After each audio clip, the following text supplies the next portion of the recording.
ಏನೋ ತಗೊಂಬರಕತ್ತಿಲ್ವ ತಂಗಿ? ಏನು ಇದು? ಅತ್ತೆ ಮಾವಿನ ಹಣ್ಣು ನಮ್ಮ ತಂದೆ ಕೊಟ್ಟು ಕಳಿಸ್ತಾರೆ. ನಮ್ಮ ಮನೆ ಗಿಡ ಆಗಿ ಮಾವಿನ ಹಣ್ಣಿಂದು ಸಿಹಿಯಾಗಿ ಮತ್ತೆ ಫ್ರೆಶ್ ಆಗಿ ಕೂಡ ಇರುತ್ತೆ. ಅದಕ್ಕೋಸ್ಕರ ನಮ್ಗೆಲ್ಲ ತಿನ್ನೋದಕ್ಕಂತ ಕೊಟ್ಟು ಕಳಿಸ್ತಾರೆ ಅತ್ತೆ ಇವಾಗ.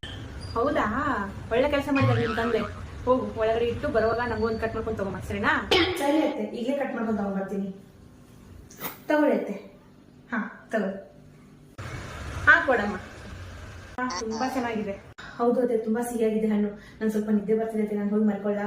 ಸರಿ ಅದೇ. ಹೌದಾ, ಸರಿ ಹೋಗಮ್ಮ, ಸ್ವಲ್ಪ ಹೊತ್ತು ಮಲ್ಕೊ ಹೋಗು ನೀನು, ಸರಿನಾ? ಬಂದೇನಪ್ಪ, ಬಾ ಬಾ. ಸೊಸಿ ಮಗ ಬಂದ, ನೀರು ತಗೊಂಬರಮ್ಮ. ಕೂತ್ಕೊಳ್ಳಿ, ಕೂತ್ಕೊ. ಬಂದ್ರಾ? ಫ್ರೆಶ್ ಆಗಿ ಕೂತ್ಕೊಳ್ಳಿ, ನಾನು ನಿಮ್ಗೆ ಮ್ಯಾಂಗೋ ಮಿಲ್ಕ್ ಶೇಕ್ ಮಾಡ್ಕೊಂಡು ತಗೊಂಡ್ಬರ್ತೀನಿ, ಸರಿನಾ? ಹಾ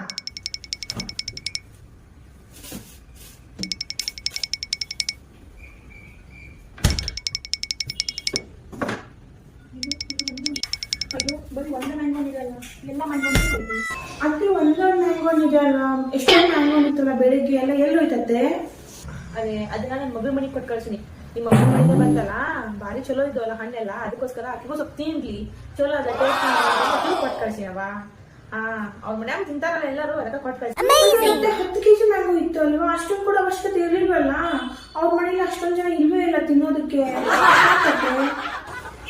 ಆದ್ರೆ ಏನಾಯ್ತು, ಅಕ್ಕಪಕ್ಕದ ಮನೆಯವ್ರು ಇದ್ದಾರೆ, ತಿಂತಾರ ಬಿಡು ಅವರು. ಸರಿ ಹೋಗು, ಅವೆರಡು ಮಿಕ್ಸ್ ಮಾಡ್ಕೊಂಡು ತಗೊಂಬಂದ್ ಕೊಡು. ಸರಿ ಹೋಗು.